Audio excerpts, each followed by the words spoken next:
प्रिय विद्यार्थियों, good morning. मैं अनीता राज, सहायक आचार्य भौतिक विज्ञान, राजकीय महाविद्यालय भैरोड। आज का जो हमारा टॉपिक है वो है एप्लीकेशंस ऑफ पार्टीशियन फंक्शन में फर्स्ट हमने एवरेज एनर्जी के बारे में पढ़ लिया था। सेकंड जो टॉपिक है इसी से रिलेटेड वो है हीट कैपेसिटी। औसत ऊर्जा का फॉर्मूला हम देखना चाहते हैं, यहाँ पर है E इक्वल में minus del upon del beta ln z। Average energy equal K T square del upon del T ln z। z यहाँ पर पार्टीशियन फंक्शन है जो कि हम पहले पढ़ चुके हैं विस्तार से इसके बारे में। अब हम चलते हैं आगे। हीट कैपेसिटी हमारा जो टॉपिक है आज का, उस पर स्थिर आयतन पर ऊष्माधारिता। स्थिर आयतन पर ऊष्माधारिता। स्थिर आयतन पर ऊष्माधारिता की परिभाषा से हम देखते हैं औसत ऊर्जा का टेम्परेचर के साथ अगर हम डिफ्रेंशिएट कर दें with respect to T, energy का विद रेस्पेक्ट टू टेम्परेचर अगर हम डिफ्रेंशिएट कर दें एट कांस्टेंट वॉल्यूम, तो ये कहलाता है स्थिर आयतन पर ऊष्माधारिता। ये हम पहले देख चुके हैं कि एवरेज एनर्जी इक्वल होता है minus del upon del beta ln z। z यहाँ पर पार्टीशियन फंक्शन है, बीटा यहाँ पर बोल्ट्जमैन कांस्टेंट है। इसी कड़ी में हम आगे बढ़ते हुए चल रहे हैं। E की वैल्यू इस इक्वेशन में रख देते हैं, फर्स्ट इक्वेशन में एवरेज एनर्जी की del E upon del T V equal del upon del T minus del upon del beta ln z constant v। इसको हम सॉल्व करने के लिए डेल अपॉन डेल बीटा से डिवाइड कर देते हैं और डेल बीटा से ही मल्टीप्लाई कर देते हैं, तो ये नई फॉर्म में चेंज हो जाता है minus del two upon del beta square ln z del beta upon del T. Del beta upon del T यानी बीटा जो है यहाँ पर बोल्ट्जमैन कांस्टेंट है और इसकी वैल्यू होती है बीटा इक्वल 1/kt। से हम डिफ्रेंशिएट कर देंगे तो del T upon del beta equal होगा माइनस के टी स्क्वायर। इसकी वैल्यू इक्वेशन 2 में रखने पर from equation 2 and 3 del E upon del T V minus del 2 upon del beta square ln z और minus 1/kt square, minus 1/kt square. Positive negative negative से cancel हो जाएगा तो positive form में change हो जाएगा और ये कहलाएगा C V equal N upon K T square del 2 upon del beta square ln z। यहाँ पर जो हीट कैपेसिटी है वो हमने बोल्ट्जमैन कांस्टेंट, पार्टीशियन फंक्शन और टेम्परेचर की फॉर्म में हमने यहाँ पर प्राप्त कर ली है। या व्यंजक जो हमारा है हीट कैपेसिटी का वो पार्टीशन फंक्शन की फॉर्म में हमें यहाँ पर प्राप्त हो गया है।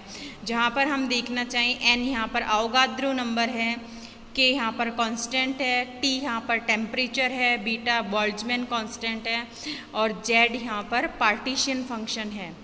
नेक्स्ट जो हमारा टॉपिक है इसी से बढ़ता हुआ वो है एंथैल्पी। एंथैल्पी क्या होती है?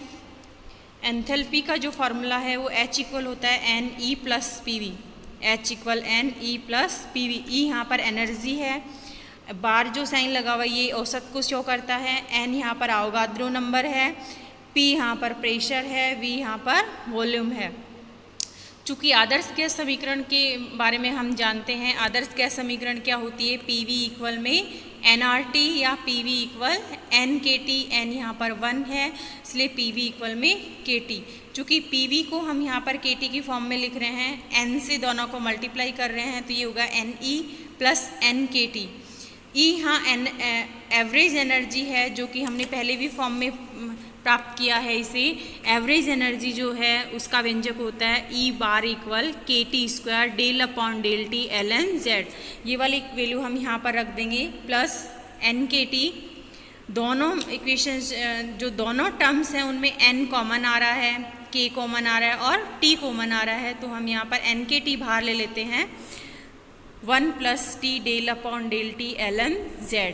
यहाँ पर हमारे पास जो एंथैल्पी का जो व्यंजक आता है पार्टीशन फंक्शन की फॉर्म में वो प्राप्त हुआ है H equal NKT 1 plus T del upon del T ln z। आगे की इसी कड़ी में हम इससे जुड़े हुए कुछ टर्म्स और पढ़ेंगे, जैसे entropy. Thank you.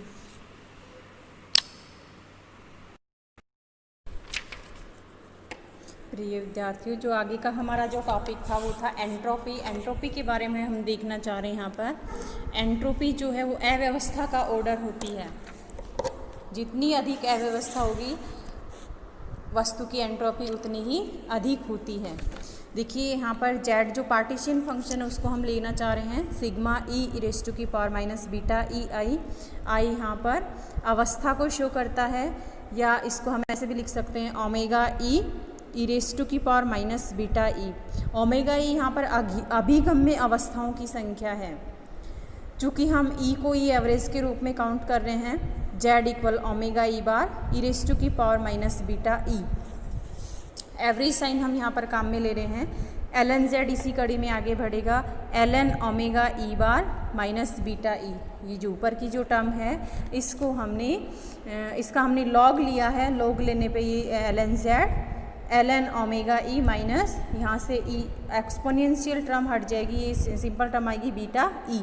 L N लेने पर इसका एल एन जेड, इस पूरी टर्म को हमने के से मल्टीप्लाई कर दिया है। एल एन ओमेगा ई बार ये हो जाएगा एल एन जेड माइनस जो बीटा ई था वो इधर आ जाएगा, तो इसमें पॉजिटिव में कन्वर्ट हो जाएगा के बीटा ई प्लस के एल एन जेड। यहाँ पर के एल एन ओमेगा ई बार ये जो टर्म है ये हमारी शो होती है एंट्रोपी को, और इसका जो नोटेशन है वो होता है एस। चूँकि हम पहले इस वाली टर्म को सॉल्व करते हैं के बीटा ई एवरेज, के बीटा ई एवरेज जो इक्वल है के को के ऐसे कैसे लिखेंगे, बीटा इक्वल 1 के टी, और ई एवरेज जो है वो होता है K T square del upon del T L N Z. Average के लिए हमने पहले से फॉर्म प्राप्त कर चुके हैं ये, तो इसको सॉल्व करने पर ये आएगा K T del upon del T L N Z, K T del upon del T L N Z. और कॉमन अगर हम इसमें से ले लेते हैं तो के दोनों टर्म में से कॉमन आ रहा है, यहाँ से भी कॉमन के आ जाएगा और इस टर्म में से भी के कॉमन आ जाएगा, तो ये होगा L N Z plus T del upon del T L N Z. ये हमारा यहाँ पर एंट्रोपी का टॉपिक ख़त्म होता है। Thank you.